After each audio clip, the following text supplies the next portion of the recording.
If you have a print on demand shop and you are uploading consistently, you're making new designs every single week and uploading them, but it still seems like you're not making any sales, there's a big chance that you might just be making a small mistake that's really keeping your shop from getting seen, from people clicking on your listings, and from making sales. So in today's video, I've compiled a list of 8 reasons no one is buying items in your shop and what you can do to actually fix that. Most of these fixes just involve a few simple tweaks, and if they don't, I'm going to give you a quick tutorial at the end of how you can actually implement a lot of these changes. So let's not waste any more time and just jump right into this list. Now, the number one reason I see tons of new sellers and even sellers who have been at this for a long time not making sales is because they are picking niches that are just way too saturated. Now, this is one of those quick changes that is really easier said than done. You're like, okay, I'm trying my best to find niches that people actually want to buy and that have low enough competition, but I just can't seem to figure out the formula. And there's really no magic formula to this, but I have a few tips here and a free resource for you guys that can really help you figure out what is going to be a niche that not only has low enough competition, but people actually want to buy it. So many new sellers, they fill up their shops with things like funny cat designs or cute shirts for nurses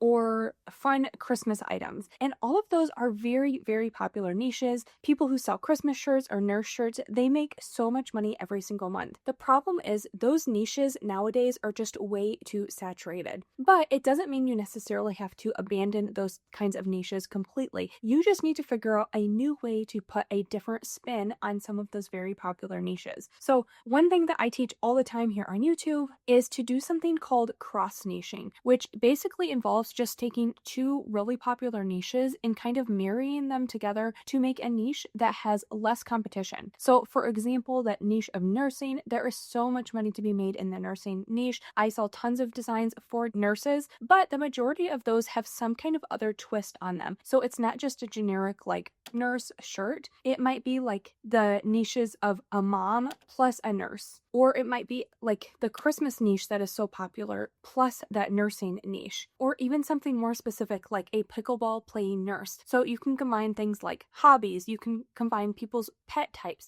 So maybe like a golden doodle mom nurse. And sometimes it seems like, oh my goodness, is there anyone really looking for this type of item?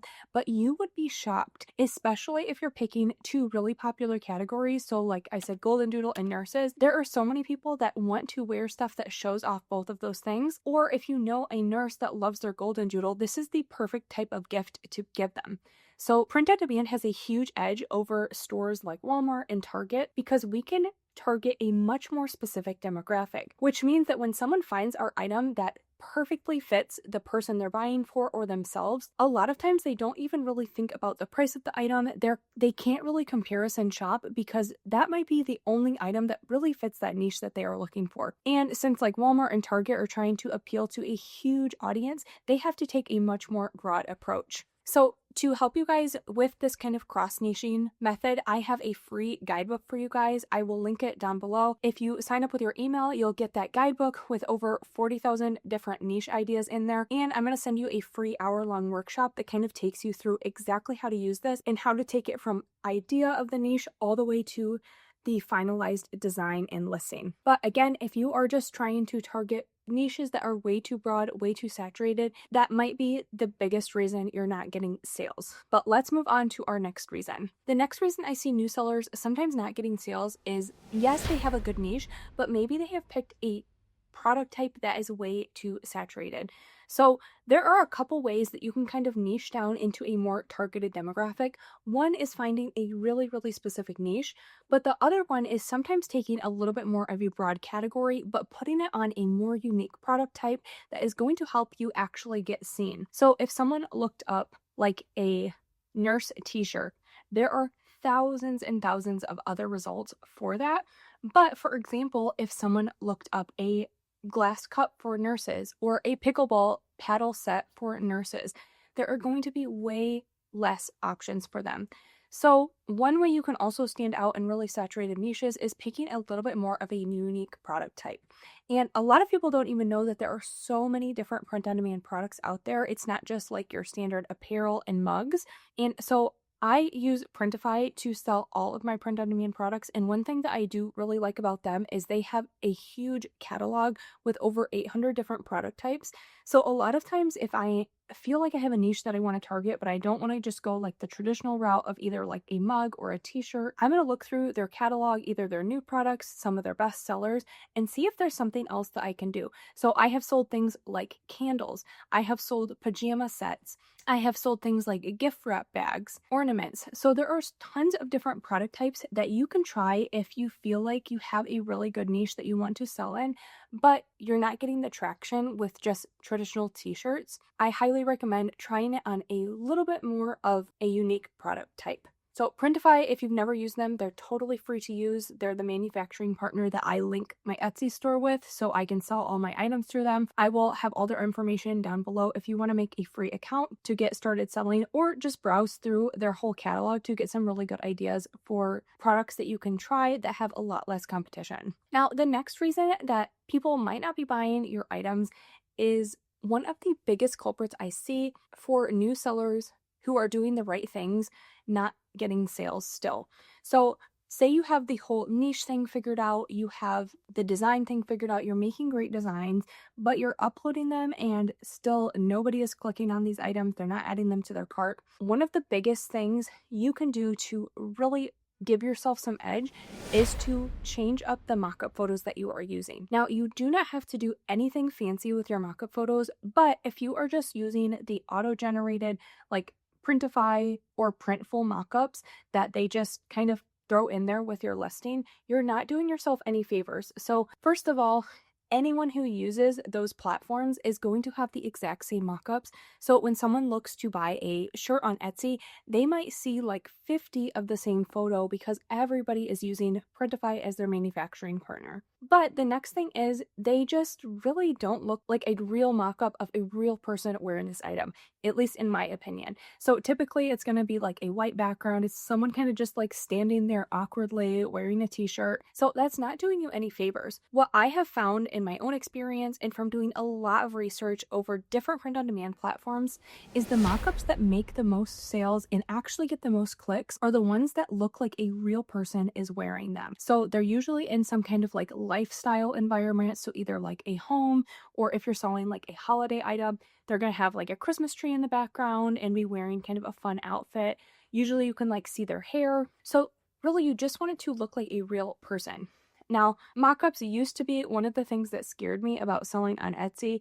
I loved that on Amazon, everyone kind of just had to use these auto-generated mockups. There was no way to change that. But when I got started on Etsy, I was really nervous, but I started using the tool called Placeit, which they're kind of an all-in-one print-on-demand tool. But what they're really known for and what I use them for pretty much every time I upload is for their mockups. So they have a catalog of thousands and thousands of mockups, and all you have to do is you just take your design and you pop it right in there, and it's going to auto format a mockup for you on a real person or on a flat lay.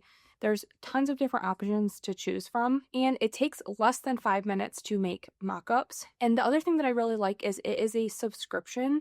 So if you just pay a small monthly fee, you get access to their entire library. So you don't have to like go on Etsy and pay money every single time you want to find a new mockup or try something else. It gives you a lot of freedom to try a bunch of different things and see what really works in your store. So at the very end of this video, I'll have just a quick like 5-minute tutorial of how I take a design and then I put it in Placeit to make my mockup and then size it perfectly for Etsy. So make sure you stay tuned to the end to watch that. Now, the next reason that people are not clicking on your items and you're not making sales might be because you just generally don't have great designs. And this can mean a few different things. The biggest mistake that I see a lot of people make when it comes to designing is they are just using way too many different fonts and elements. So maybe you have 4 or 5 different fonts going on, you have a huge quote on your shirt, and then you have like a bunch of graphics in there.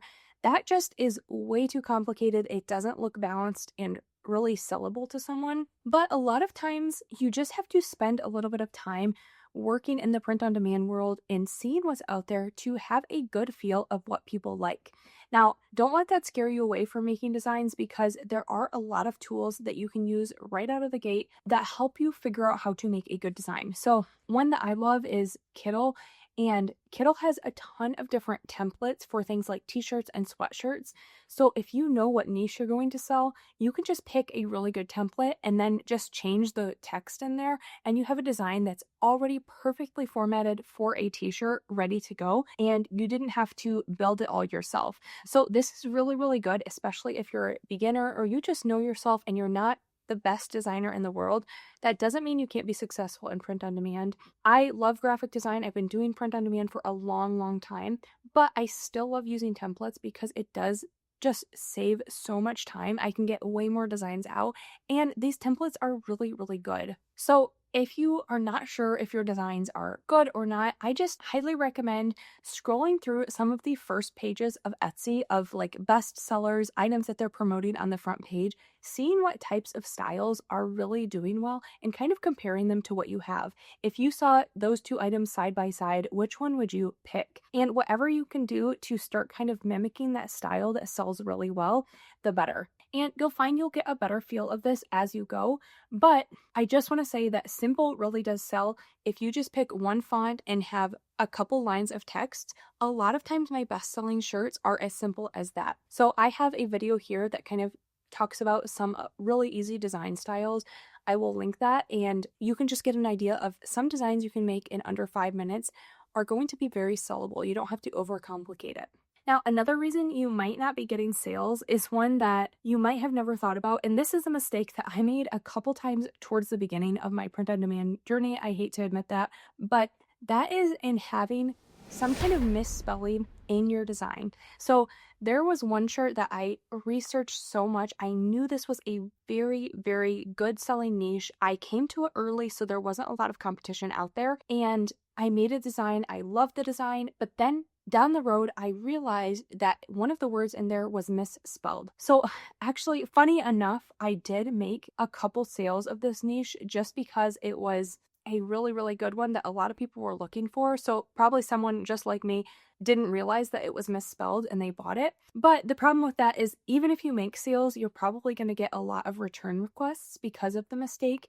And a lot of times when people look at your item, they automatically see that something is off. So they're going to go look for something else. So this one is especially important if maybe English is not your first language. Make sure you are double checking all the spelling of not only just your listings, but the designs themselves. I see so many items on places like Redbubble or Etsy that there are just a couple things that aren't quite right with the design, so it's making people not purchase them. So hopefully that's not the case for you, but I did want to throw this one in there because sometimes you have the best designs, the best niches, and just something as simple as a letter off or you forgot something in the text can make it so that you're not making sales. Now, one of the next reasons that you might not be making sales on your items is because of pricing. So pricing mistakes can go one of two ways. You can either be priced way too high so that people are comparing you to everyone else and not purchasing your item. But on the other end of that, you can be priced way too low that people are kind of scared to purchase your item. So a lot of times if you're priced lower than everybody else, it kind of seems like either your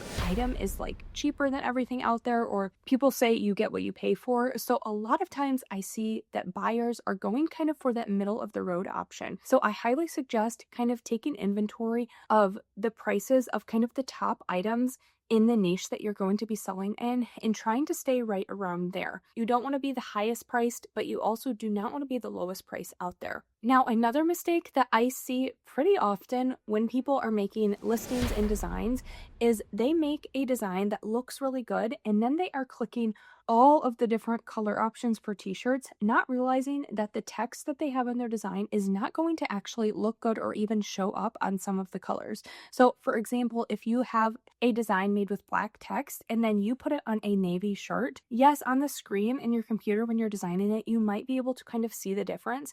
But when people are scrolling past thumbnails that are like this big on their computer screen, they might not even be able to see what that says. So really high contrast designs are what sells best in print on demand. So you want like bright white text on a dark navy or black t-shirt, or you want black text on like a light blue or a white t-shirt. Those are what do the best. And so if you are picking almost every color option out there, well, one, you might be overwhelming your buyers, but two, a lot of times the design is really only optimized for either light or dark colors. So make sure you're only picking options that go with the design you actually have.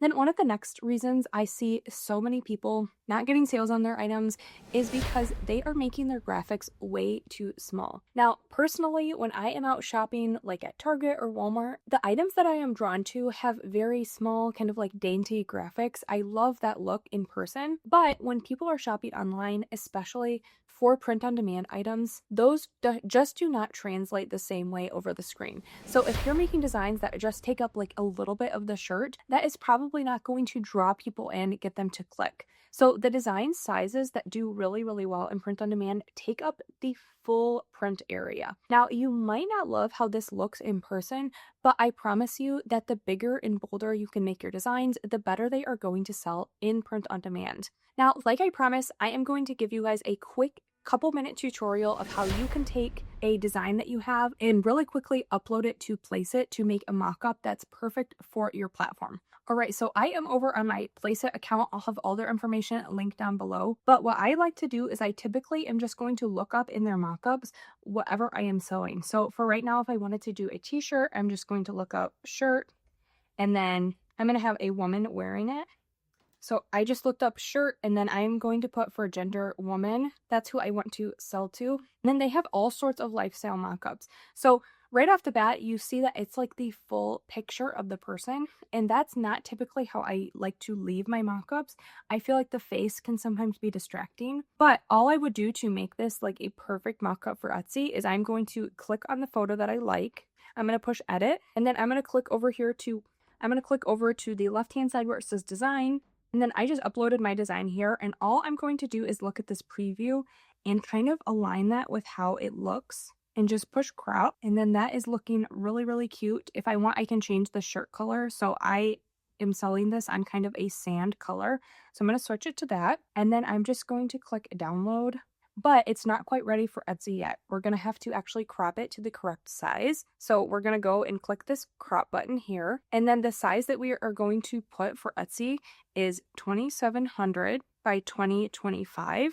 And then we're just going to drag this item in until it takes up a lot of the canvas here.